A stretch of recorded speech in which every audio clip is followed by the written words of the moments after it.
Maju wawasan bangsa berilmu, saatkan impian menjadi nyata, menghulurkan tangan bantu membantu, menggenggam harapan gemercu cita, kita luruskan tujuan jalan hidupku, seimbang duniawi juga ukhrawi, citra kehidupan jiwa insani, saling bergandingan ke puncak jaya.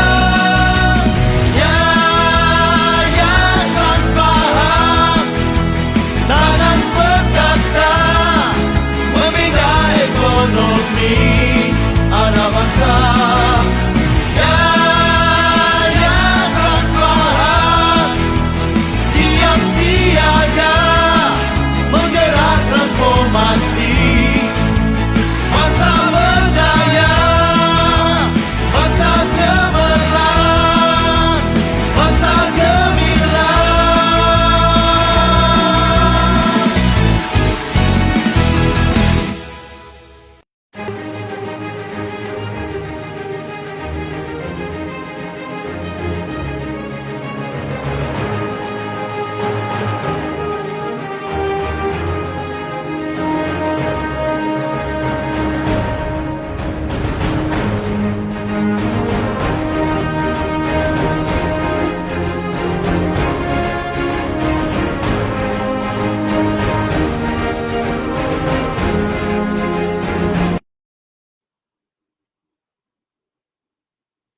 Okay, Assalamualaikum semua. Saya Saudi Syamir daripada Yayasan Pahang. I hope you guys can hear me quite well because I'm wearing my earphones. Kadang dia tak bunyi, kadang dia bunyi. Jadi kalau ada apa-apa isu pasal saya punya speech, let me know. Put it in the comments, then I can make amends lah. Saya harap semua okay pada hari Jumaat ni. Saya harap yang laki-laki semua bawa balik sembahyang Jumaat. Semua ikut patuh Jumaat punya rules. And then for those ladies, I hope you had good lunch today. Okay. So saya daripada Yayasan Pahang ni, I'm one of the few young officers lah di Yayasan Pahang. Dan saya telah diberitahu untuk put some youth into our Yayasan Pahang punya Facebook channel. Because technically Yayasan Pahang, kita sebelum ni kalau anda semua follow lah Yayasan Pahang punya Facebook, a lot of the shows there are more catered towards, I would say, a generation that I can't relate to. So Yayasan Pahang dah bagi saya satu kepercayaan untuk make sure that I can reach out to the youth even more lah. In that sense, saya akan buat session hari ni a bit casual, just like you guys watching my Facebook live or my Instagram live. Macam itulah. So if you have any questions while I'm talking at the moment, you guys can just freely put it in the comments, and I will answer it straight away. So there's no need for you guys to feel awkward or need to be like in the formal punya setting with me. Right. Okay. So I hope all of you guys are aware of what the topic is for today. Okay. Yayasan Pahang ni I dekat bahagian corporate, and I've been handling a lot of program pertaining to the human capital development, especially for the graduates out there. One of the specific program that I am doing right now is this to develop graduates out there to become more employable, especially in the tech sector. Sebab sebelum ni Yayasan Pahang, kita dah been established for about, I would say 30 years plus now. We were given the mandate from the state government untuk really memartabatkan masyarakat in terms of education. Kalau kita tengok kita punya slogan Yayasan Pahang ialah Dignified Society, ataupun in Malay it's memartabatkan masyarakat. And one of our core program is through education. Kalau kat sini orang-orang Pahang mesti familiar dengan kita punya program kan. Macam kalau dulu kat sekolah saya, masa saya sekolah dekat SMAT dulu, dekat Alwaka tu, program-program macam baca cepat, program macam Jawab Untuk Jaya, PISA, yang make sure you guys are all ready before you sit for your SPM. Macam itulah program-program yang membantu masyarakat untuk berjaya dalam pendidikan. Unfortunately, I did not make it into the PISA or JUJ punya program sebab saya kurang cemerlang masa sekolah menengah dulu. But now I'm better. I am doing well in life. I'm very grateful for that. Tapi based on my feedback from my friends, mereka cakap memang program-program Yayasan Pahang ni sangat bantu mereka untuk diorang punya SPM. Masa SPM hari tu. Okay. After a few years of doing that, after a few years of really giving focus to making sure that we complement the existing education system in our country, kita nampak some loophole tau. We have been seeing some gap antara education system and also the job market. Sebab kita rasa macam kenapa graduate sekarang ni yang dah bersekolah, I think it's 15 years. So if you count your years from primary until you graduate universities, there will be 15 years of your life spent on going to classes, reading through stuff and understanding materials. But in the end, bila kerja je, kita punya kerja tu, we don't feel like we are earning as much as what we want, and also we're not working in an industry that we're supposed to work. Kita rasa macam ada gap tu. Siapa kat sini pernah ada pengalaman tu, boleh put it in a comment juga. Kalau ada isu underemployment ke, rasa kerja saya ni gaji tak best, and then I'm not working in the line of my degree, feel free to shoot in the comment juga. Okay, so we have seen that gap antara education system and also our job market. Okay, so Yayasan Pahang notice juga some of the trends that we have for unemployment and also underemployment. I have actually prepared you guys a slide to really capture those numbers that could tell you in detail about our current situation lah. Let me just get that slide ready. Okay. Alright.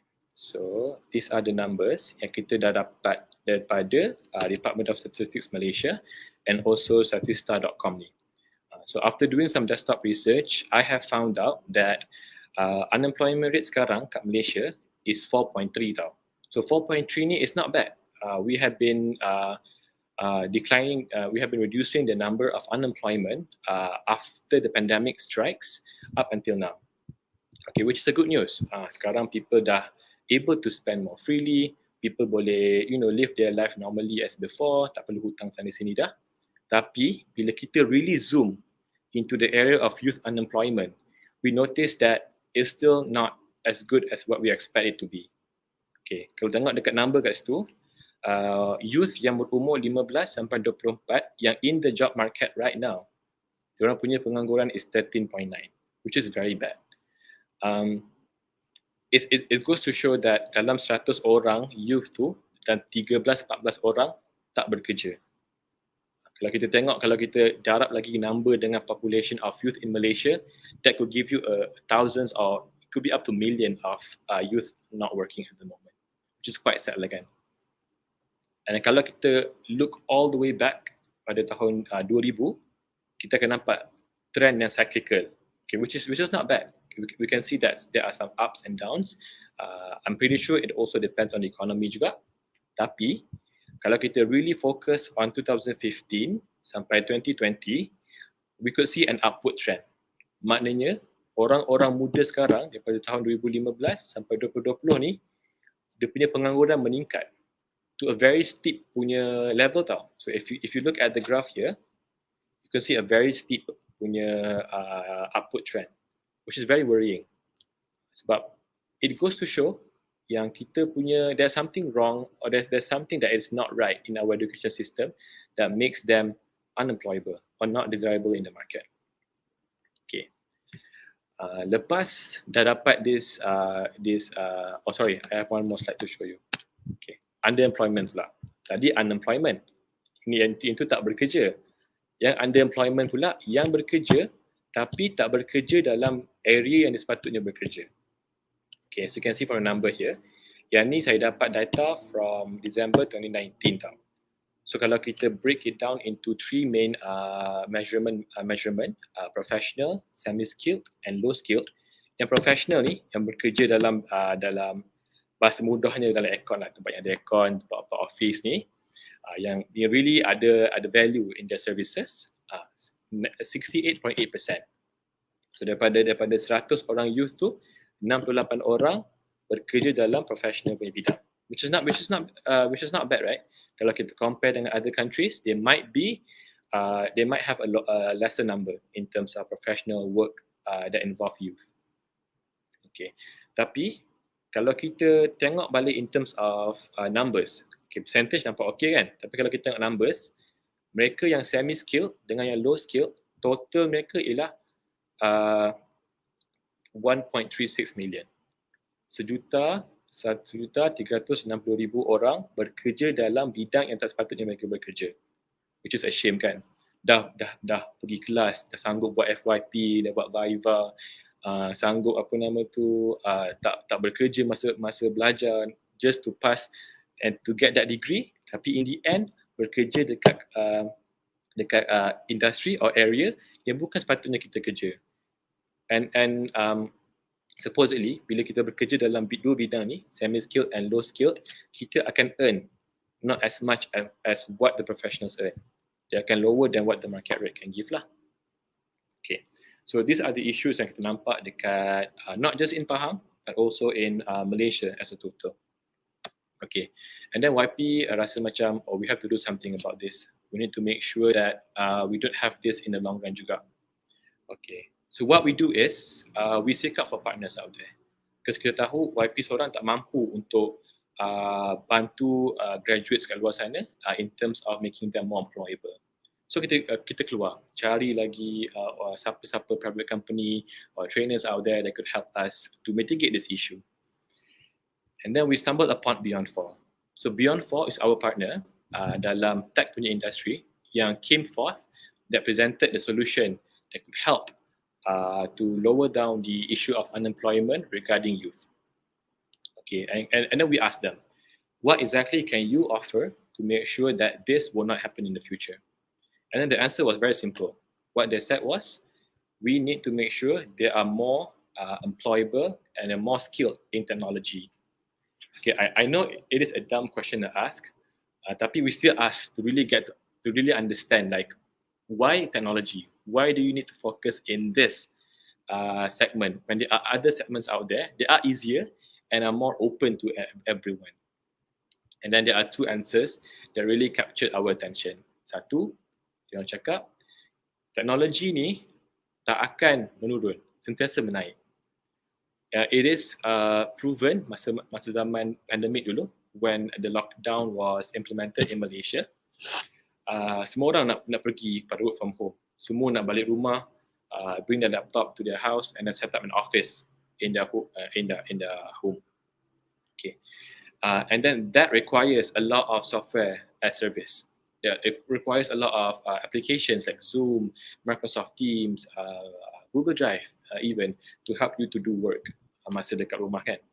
Okay, so this company, they even make profit tau during recession. Masa tu semua tengah teruk. Tourism, hospitality, retail, they are all experiencing a lot of backlash lah daripada pandemik kan, lockdown semua. Tapi company like Zoom, Canva, dia punya stock price multiple in a huge percentage because of the pandemic. Okay, so bila dia orang dapat that profit and dapat the amount of cash in their reserve, they are able to pay their workers more, or even pay their workers higher than the standard of the job market. Okay, So when they are able to pay higher, that set a precedent for the whole industry.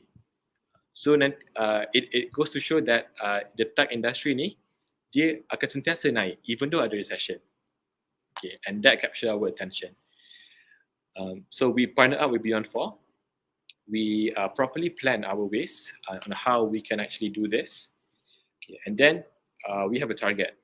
In 3 years, we want to produce 2,000 of graduates of that have a high skill in technology. Okay. Tapi we a bit skeptical lah pasal 2,000 kan. 2,000 banyak tau. Because kalau some of you guys ni pernah bekerja dalam industri education ataupun dalam bidang-bidang training, you would see like it's actually quite hard untuk ajar 2,000 orang in a year. So we break it down. Tahun ni saja kita nak 200 dulu. We want to see how well the program is, and if the program succeeds, we will multiply and we will increase the number in the future up until we get 2,000 in 2024. Okay, 200 kan. 200 is a very small number. So I hope those graduates out there yang tengah listen to our talk at the moment ni could really start to think through and really get this benefit that we are offering to you guys. Okay, let me just go into details of the programs that we have. Okay, before I do so, kita nak cerita sikit pasal our program partners. Okay, like before, I said just now, kita nak buat program ni bukan senang. Kita kena cari partner yang boleh bantu kita untuk make sure this program is a success. Okay, and then Beyond 4 and ourselves, we go out there and find for our own partners. We have Talent Corp on board, Pahang Go on board, and UCYP on board. Okay, so for you guys who don't know, UCYP is our college. So it's a college under the Yayasan Pahang ecosystem that have been helping graduates to get their degree in multiple studies lah. Okay, so we managed to find the talent supply punya provider. So these three companies, Talent Corp, Pahang Go, and UCYP ni, they will help us, Beyond 4 and Yayasan Pahang ni, to get candidates. Kita tahu Talent Corp kan sangat baik dengan universities, so they are able to supply candidates yang ada potential into our program and nurture them. Same goes to Pahang Go. Pahang Go will examine the industry as a whole and will look at the market and see if our modules too really cater to what the industry wants.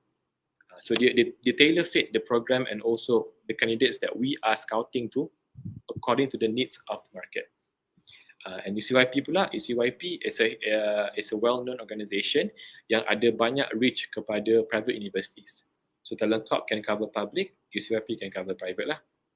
Okay, so once we have the number of candidates that we need, we supply them to our executioner, Beyond 4, the trainer. They will train these candidates in multiple areas. I will show you guys in details what are the programs that we have, tapi nanti later in the slides. So dia hantar students tu kepada Beyond 4 untuk train, and once they have trained the candidates, they will supply into the market, into the job market. Okay, so yang jaga job market ni would be our partner like Pahang Go, MDEC, Perkeso, and GSP. Okay, I'm pretty sure most of you guys are aware of and known of what Perkeso does. So Perkeso has a huge network of companies under their belt yang boleh bantu our candidates ni untuk bekerja once they have completed the program. Same goes to GSP. Sorry. So GSP ni is a company under Beyond 4 yang memang handle job placement. GSP ni I would say powerful lah sebab dia ada network dekat luar. Macam company Singapore, company US, company UK. So our candidates ni boleh bekerja remotely because it's a trend now kan. Bekerja dari rumah tapi you serve to a company, you can even go internationally. So itu our aim.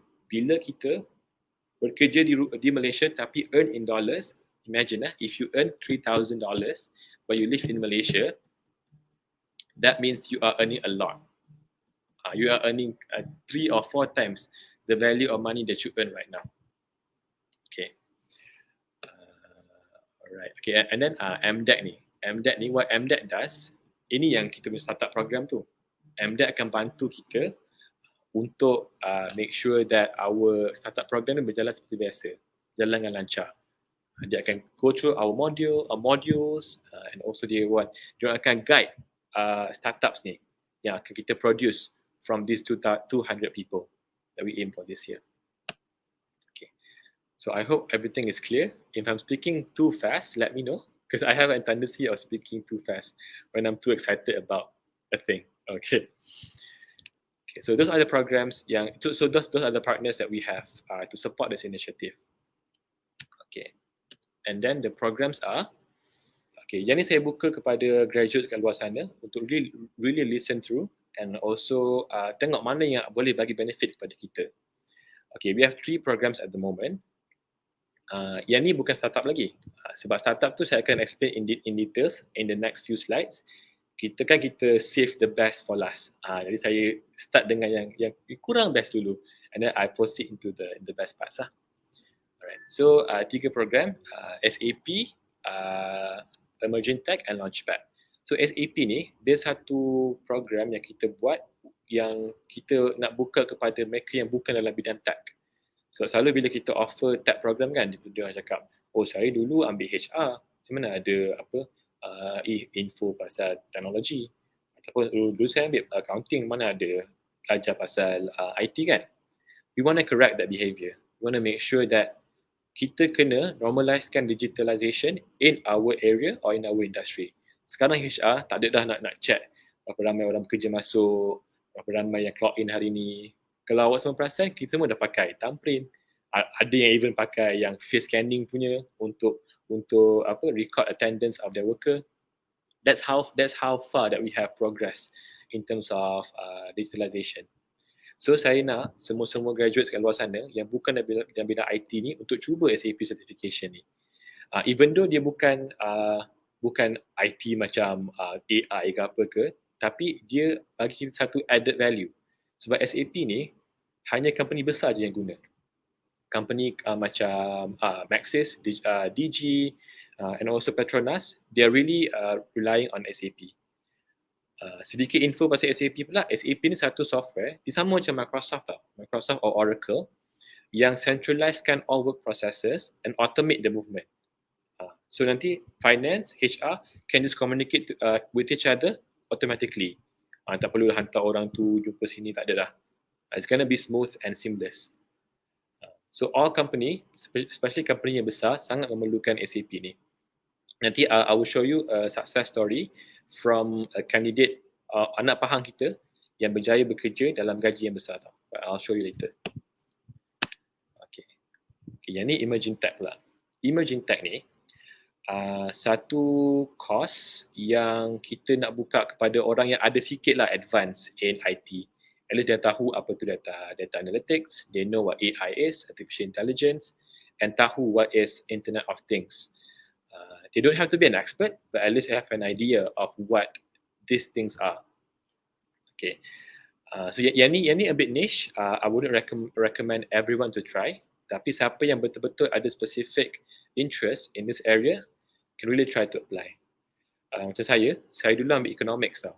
So I'm not really in the tech punya area, but I have interest in data science.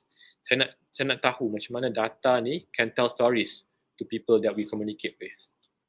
And sekarang macam cakap data is a new oil kan. Jadi we really need to understand data and learn how to interpret it. Okay, so data science could be for you. Yang ni kita akan ambil anyone regardless of your, regardless lah. I mean, we will give focus to those in science and also in math, technology, engineering, and also finance. Okay. Ini Emerging Tech. Last one Launchpad. Okay, Launchpad ni saya rasa kalau awak berani awak masuk. Macam tu lah saya kata. Launchpad ni dia memang program untuk programmer sahaja. So siapa yang pernah ada specialties in Java, C++ or Python, they can try to enter this program. Sebab program ni memang kita buat spesifik untuk orang-orang yang macam tu, yang ada interest and ada expertise in that area. Kita ada juga dapat candidate sebelum ni yang tak ambil something related to programming, Jadi masa PKP dulu dia sanggup untuk ambil extra courses untuk belajar Java and Python. So kita ambil dia untuk Launchpad ni and then kita train dia. And I think she's doing well at the moment. And the best part is Launchpad ni juga ialah the program that we will select, we will give focus to select our startups. Sebab startup ni dia bukan macam dulu dah. Dulu business dulu ni kita cuma perlukan business spirit untuk buka a business. Tapi bila startup ni it's different. It's no longer like the usual business processes. Dia kena belajar programming, dia kena tahu how to set up the application macam Grab, Panda semua kan. It all works behind the curtain je. There's no product that they are selling. They cuma sell the service into the customer. So that's sort of startups lah yang kita tengah cari at the moment. Okay. Let me just check for questions. Okay, so tak ada soalan lagi. Okay, kalau ada soalan just feel free to ask me here. Even though saya tak nampak, tapi saya boleh go back and forth untuk tengok kalau ada soalan kat sini. Alright. Okay. So these are the programs yang kita dah buka untuk graduates, untuk kita upskill mereka. Okay. And now we are going into the success story. Yang ni saya kata tadi. Yang ni kita punya Pahang graduate yang pernah masuk our program SAP dulu. Tapi yang ni kita buat dengan our college partner, College Yayasan Pahang Advanced Skills. So College Yayasan Pahang Advanced Skills, mereka dah cari candidates dan diorang placekan as a pilot study dulu untuk kita test how successful the SAP program is. Okay, I will not read through the whole story, tapi essence-nya ialah, okay, dia ni saya kenal, he's quite close to me, and I'm very proud of where he is at the moment. Dulu masa saya interview dia dulu, I do see some hope in him lah. Dia ada very deep interest in SAP and understanding what the SAP is. Sekarang dah graduate, gaji dia starting is 3,600 probation dulu. Once dia pass probation tu, dia boleh earn up to 4,200 as a fresh grad. I'm pretty sure some of you guys yang kat sini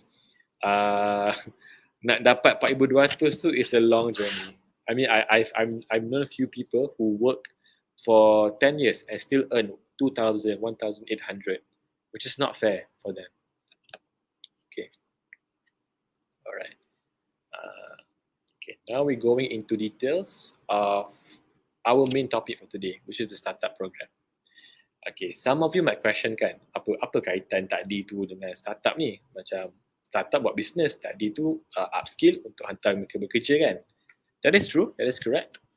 Tapi masa kita mula-mula buat program ni, even though kita bagi fokus pada unemployment and underemployment, we also want to make sure yang kita tak too reliant on the job market. Why not we train our graduates ni untuk jadi the job market themselves? Buka company, hire mereka punya graduates, young graduates kat luar sana. But diorang semua faham apa yang terjadi sekarang ni kan. Mereka tahu that we are being underemployed, we being exploited by the job market at the moment. So we want to produce, we want to give focus to those yang talented ni untuk join our startup program. Okay. Startup program ni, kalau I cerita in detail about the structure, about the requirement, the programs that we have ni, it would take another hour. So I don't want to waste your time, another hour of your time explaining to you about this. Saya akan buat another session yang bila saya betul-betul bagi fokus ke startup ni. Hari ni cuma intro dulu, apa startup tu and how it is related to the other programs that we have. Okay. Startup ni kita nak bagi fokus kepada dua jenis entity. Satu, mereka yang daripada lepasan program tadi, program SAP, program Launchpad, program Emerging Tech tu, kita nak bagi fokus pada mereka untuk masuk startup ni, masuk startup program ni. Ataupun siapa-siapa yang pernah ada business dulu and nak buat business dalam tech pula. Contoh dia ada kereta kan, dia nak jadi macam the next Carson. Okay, Tak tahu kalau any of you guys know what Carsem is, tapi Carsem ni is an application. I think it's a business. It's a startup that helps customers to make decision making process dalam pilih kereta-kereta terpakai. Sebab kita tahu kalau kereta terpakai ni kan macam it's a bit dodgy. You don't know the history of the car and how the car was used in the past. So dia macam satu risky business. Tapi Carsem ni what they do to the customers is to reduce that risk and make sure that people make the informed decision lah masa beli kereta second hand. Okay, so those are the startups yang kita nak produce dekat Pahang ni in the future, in the coming year. Okay, so kita prefer those startups tu untuk give focus in this 8 areas: food tech, fintech, edtech, health tech. So this kind of stuff lah. Kalau saya boleh bagi contoh, a few startup yang tengah naik sekarang, satu company ni dia offer satu management system. If I'm not mistaken, the name is Healthix. So what they do is they lessen the burden of admin. So dia ada satu software yang dia orang boleh reduce the amount of forms filled in, and also the amount of paper used untuk register patients, and also if I'm not mistaken, they also keep the record of the patients in a safe and secure system. So itu orang Melayu sendiri yang tengah buka startup tu. I'm not sure where he is from, tapi dia Malaysian lah, definitely for sure. And then dia is growing at the moment, and it's really giving added value kepada society. Sebab kita doktor kan dah overwork sekarang kan. Kalau kita tengok Facebook ke Twitter sekarang, isu pasal harta lah, doktor kontrak, kerja banyak tapi kerja sikit. So same thing. It's an issue that haunts everyone regardless of your age group. Sebab kalau doktor yang muda ni banyak berhenti, banyak tak masuk in hospitals, we will be affected by their absence. Okay, macam itulah. So program startup ni, it would run for about 5 months. Saya nak cerita dia punya journey tu, tapi it will take some time. So be sure to stay tuned for our next session. Saya akan ceritalah macam mana kita guide diorang daripada kelas sampai diorang able to get fund from international investors ataupun VC kat Malaysia ni.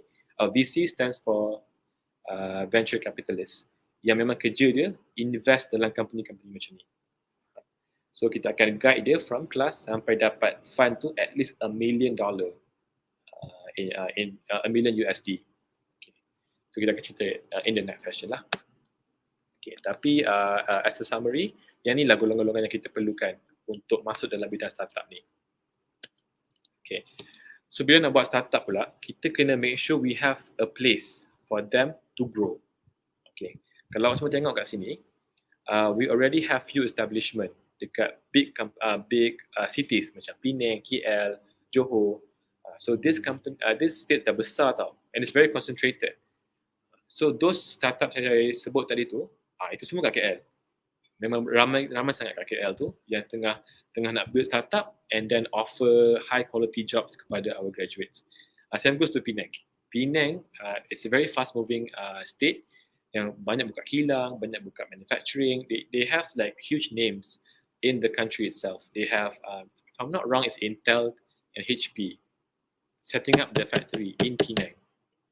So they do have a lot of jobs yang berkaitan dengan IT yang memerlukan really a lot of talents to help with the operation. So Yayasan Pahang ni bila kita dah produce talent-talent macam tu, kita boleh hantar juga mereka to work in Penang ke KL ke to fill in the gap of the operational process lah of the company. Tapi preferably kita naklah kita punya graduates ni balik Pahang balik, dah belajar kat KL semua, balik Pahang balik, serve in the industry in Pahang. Sebab Pahang pun tengah growing, it's growing very fast. I applaud the state government for pushing through the industry in Pahang ni and making sure that we can catch up to Penang dengan Kuala Lumpur. Itu saya ada buat talk, saya ada handle a talk by Talangkop untuk introduce this benefit kepada industri. We have a lot of companies joining the session. Kalau kau cakap, that's the highest number of participants that join in the history of their industry engagement session. So we are very proud to see how Pahang Industries are moving forward untuk expand in the future. Okay. So untuk Pahang, kita orang plan nak buat dekat dengan YP ni. So kalau you guys are aware of where YP is, kita dekat Tanjung Lumpur. So kita nak buka macam ala-ala Silicon Valley lah. Satu tempat working space yang cool, yang macam ada a cool design and a really beautiful working table spread. Macam kalau tengok cerita yang Google tu kan, ada those kind of environment. So we want to create something similar. Maybe not that fancy lah, but something similar yang boleh bantu this startup ni untuk grow. It would be somewhere near Yayasan Pahang. Kalau you guys are aware, Yayasan Pahang ada lake.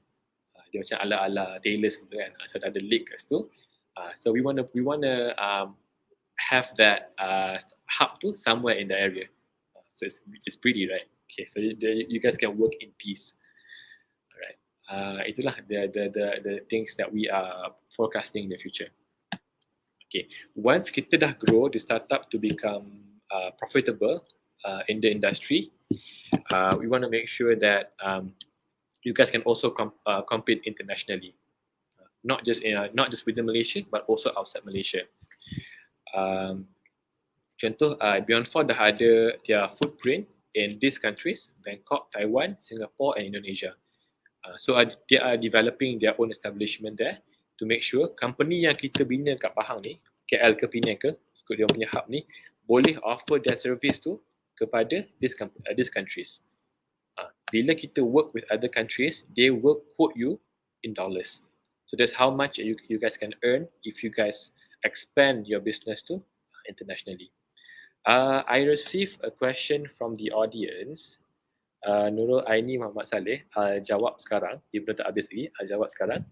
Dia cakap, what happens if we don't complete the course? Okay. Oh, that's a tough question. If you don't complete the course, I would say you will fail the course. Even though, okay, this program is a fully sponsored program, tapi if you fail the program or the course, you have to pay back lah the amount of cost that we are sponsoring you. The cost too ranging from 8,000 to 15,000. Nanti later, Yayasan Pahang will keep on posting about the programs that we have with Beyond 4, yang SAP, Launchpad, Emerging Tech tu, for you guys to be equipped with the webinars that we have and also the recruitment that we have for the program. Okay. Nanti bila Aini masuk dalam session tu, be sure to ask a lot of questions. Make sure that you know your position. Kalau fail apa jadi, and kalau ada issue dalam program tu, macam mana nak stop semua tu, make sure you guys are well informed lah. Tapi in summary, kalau fail program tu, then you have to pay back lah. Okay. Alright. So I guess that's all for today. Okay. I know I didn't really focus on the startup to that much. Tapi I nak bagi tahu, this is just an introduction lah of what Yayasan Pahang is doing at the moment. Nanti in the later session, I will tell you guys more about the startup and how we are guiding them from going into class sampai diorang boleh dapat diorang funding tu.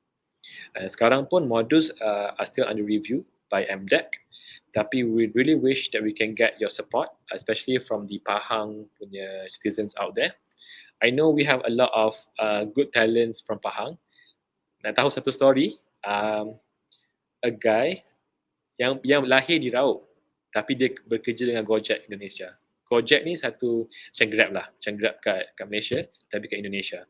Indonesia ni is a thriving economy because of the high population in the area. So Gojek nampak talent dia, nampak dia tu ada value in the company, and then Foodpanda, knowing that he's Malaysian, ambil dia, offer dia a better pay, and then nak bawa dia balik Malaysia. And then he agreed to come back to Malaysia and work for Foodpanda I'm pretty sure they Foodpanda bayar dia tu tinggi sangat. Because dia nak match dengan gaji dekat Gojek. So they have to pay him a lot more lah. Dia pun orang Raub, kahwin pun dengan orang Kuala Lipis. Betapa dekatnya dia dengan Pahang. Tapi we miss them. We miss him tu. Orang macam tu kita nak. Kita nak make sure dia juga boleh buka companies macam tu in the future and bantu kita punya orang Malaysia, especially orang Pahang ni, untuk become more employable in the tech industry. I'll be taking in more questions kalau ada soalan ke apa. I'll give you a minute or two while I shut down this drink.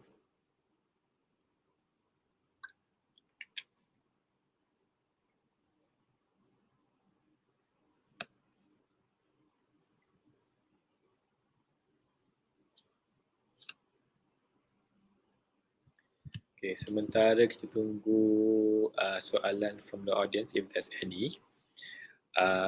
Saya nak cerita sikit lah pasal intake kita akan ambil untuk program-program tersebut. So technically program tu akan start, session tu varies according to the program. Macam SAP tu kita buka untuk not just fresh graduates but also those yang undergraduate. So siapa-siapa yang dah final year, final semester yang nak bekerja dah, boleh buat juga program SAP tu concurrently. Maksudnya masa belajar untuk degree tu, belajar juga ambil course SAP. Nanti bila you graduate, you could graduate with an extra cert in your hand. So tak perlu nak pergi training lah, tak perlu nak pergi kursus lagi. You graduate and then ready for employment terus. Sebab nanti Beyond 4 akan bantu untuk place you guys under companies yang ada SAP. Macam story Razin tadi. Macam itulah. And then untuk emerging tech pula, the intake tu is quite different. It's later, like in April, macam tu. I can't remember the full detail, tapi nanti I'll keep updating you guys lah untuk masuk program ni and bila kita buka dia punya application.